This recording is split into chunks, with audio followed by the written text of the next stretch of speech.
शायनाजी, सगळ्यांचाच असा आरोप आहे की मतदारांना भुलवलं गेलं आहे.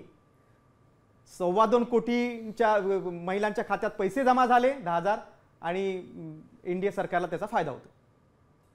महिलांना सशक्त केलं ह्याच्यात काय वाईट आहे मला सांगा. जे महिला त्यांना पाहिजे शिक्षा ते दिलं, त्यांना पाहिजे सुरक्षा ते दिलं, त्यांना पाहिजे की ते आत्मनिर्भर व्हायचं ते दिलं. आणि एक तरफ आहे हे जंगलराज, लूट मार, डकैती, लॉ अँड ऑर्डर सिच्युएशन. लोकांनी ते नकारलं. त्यांनी डेव्हलपमेंटच्या राजकारणमध्ये आज तुम्ही बघा बिहारच्या 243 असेंब्ली सीट्स मध्ये बहुमतसाठी 122 ची आवश्यकता होते. आता आम्ही 170 पार करणार म्हणजे हे इतिहास आहे. आणि ह्यांचे श्रेय एनडीएचे प्रधानमंत्री आदरणीय नरेंद्र मोदीजीला 100% द्यायचं. त्याप्रमाणे जे नितीश कुमार आणि भाजपनी केलं बिहारमध्ये ते अपरंपार आहे. तुम्ही बघितलं तर महिला जे आहे त्यांना पाहिजे की त्यांच्यासाठी काय योजना, ते योजनामध्ये बचत गटला घेऊन पण शायनाजी भाजपला कुबड्यांची गरज लागलेली आहे. कारण जनता दल युनायटेड सर्वाधिक आहे. आता जनता दल युनायटेड मोठा पक्ष आहे सगळ्यात. बघा एकत्र नितीश कुमारांशिवाय तुम्हाला पर्याय नाही. हो 100%. पण कोण सांगतात की नाही पाहिजे.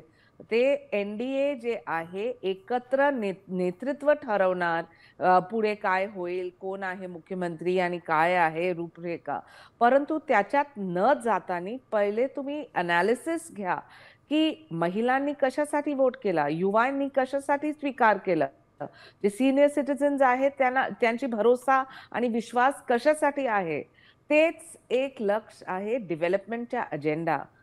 तुम्ही आरजेडीची उल्लेख केलं तर मी सांगू तुम्हाला फक्त अनालिसिस घ्या की किती गँगस्टर्सला तिकीट्स दिलं.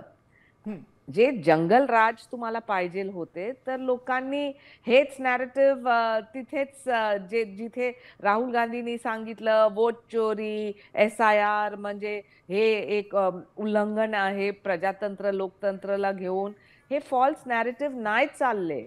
शायनाजी तुमच्याकडे येऊ. गिरीश मला याच मुद्द्यावर पुन्हा एकदा केशवजींना प्रश्न विचारायचा आहे. केशवजी, शायनाजी आता म्हणाले की महिलांना सुरक्षा होती ती दिली, पैसा हवा होता तो दिला, पण तरीही त्या प्रत्येक महिलाच्या घरातल्या पुरुषाला अर्थार्जनासाठी घराबाहेर, गावाबाहेर आणि राज्याबाहेर पडावंच लागतंय. त्या मुद्द्यावर कधी काम केलं जाणार आहे? मला असं वाटतं की या पुन्हा गैरसमजातून आपण बाहेर पडण्याची गरज आहे. कारण गेल्या काही वर्षातला इतिहास आपण बघितला आणि थोडं आपण शास्त्रशुद्धपणे विश्लेषण केलं तर मोठ्या प्रमाणामध्ये लोक जे बिहारचे होते ते बिहारमध्ये परत जातात किंवा बिहारमधनं जे बाहेर मायग्रेशन व्हायचं ते कमी प्रमाणात होत आहे. ज्या पद्धतीने रस्त्याची कामं, ज्या पद्धतीने बाकी सगळ्या याच्यामध्ये विकासाच्या अनेक तिथे गोष्टी होत आहेत, इंडस्ट्री मोठ्या प्रमाणात येते, त्या सगळ्याचा परिणाम असा होतोय की बिहारमध्ये सुद्धा बिहारचा युवक बिहारमध्ये तिथे स्वतःला स्थिर करू पाहतोय. पण शेवटी हा जगाचा नियम आहे. शेवटी मायग्रेशन होणं, नव्या ठिकाणी जाण्याचा प्रयत्न करणं.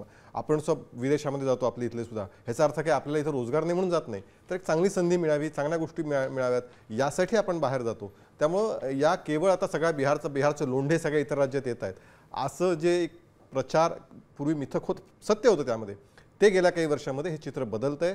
आणि तिथे बिहार स्थिर बिहारच्या दृष्टीनं जे प्रयत्न भारतीय जनता पार्टी आणि नितीश कुमार यांच्या पक्षांनी मिळून केले त्याची फळं दिसत आहेत आणि म्हणून सातत्याने आपल्याला हा विजय या ठिकाणी दिसतोय.